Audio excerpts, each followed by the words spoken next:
Welcome to Sirkeci, one of Istanbul's most historic districts. Today, we will explore this remarkable neighborhood, which has served as a meeting point for different cultures for centuries. Sirkeci is located at the entrance to Istanbul's Historic Peninsula. On one side lies Eminönü, while on the other are Topkapı Palace, Hagia Sophia, and the Blue Mosque. Thanks to its unique location, it has remained one of the city's busiest and most important areas throughout history. One of the district's most iconic landmarks is undoubtedly Sirkeci Railway Station. Construction began in 1888, and the station officially opened in 1890. For many years, it served as the final destination of the famous Orient Express, which brought travelers from across Europe to Istanbul. With its elegant architecture, the building beautifully combines Ottoman and European design elements and still stands today as one of Istanbul's most treasured historic landmarks. But Sirkeci is much more than a transportation hub. During the Ottoman era, its proximity to the harbor made it one of the city's busiest commercial centers. Merchants, travelers, and sailors from many different nations gathered here, creating a vibrant and multicultural atmosphere. As you walk through its streets today, you can still admire historic inns, charming stone buildings, and the nostalgic character that has survived for generations. Sirkeci is also the perfect starting point for visitors who want to discover the wonders of Istanbul. Within just a short walk, you can reach the Spice Bazaar, Gülhane Park, Topkapı Palace, Hagia Sophia, and the Blue Mosque. While exploring Sirkeci, you'll encounter streets where historic trams still pass, cozy cafes, traditional restaurants, and the vibrant energy that defines modern Istanbul. Offering a different atmosphere at every hour of the day, this district continues to captivate history enthusiasts, photographers, and visitors from around the world. For anyone who truly wants to experience the spirit of Istanbul, Sirkeci is one of the city's most special places where the past and the present exist side by side. Now, let's walk through these historic streets together and discover the timeless story of Istanbul, a city that has continued to inspire the world for centuries.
يعبي المحل.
Tamam bak gelirse hoşuna.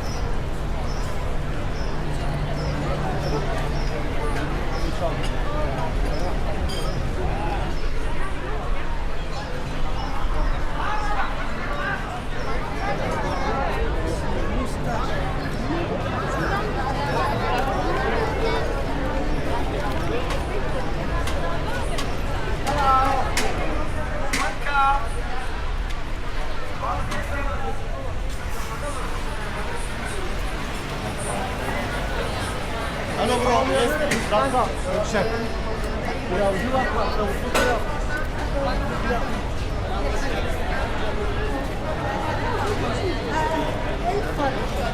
Olabilir.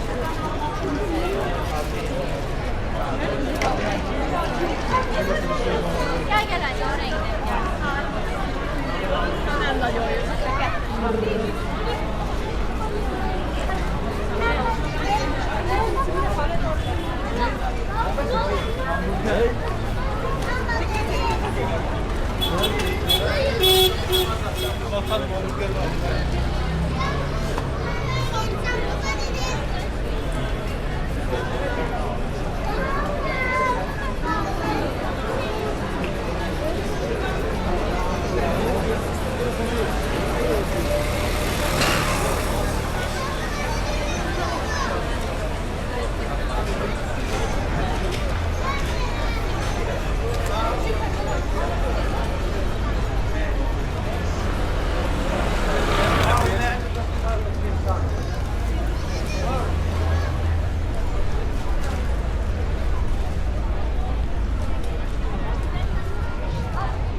Yang Jagdel.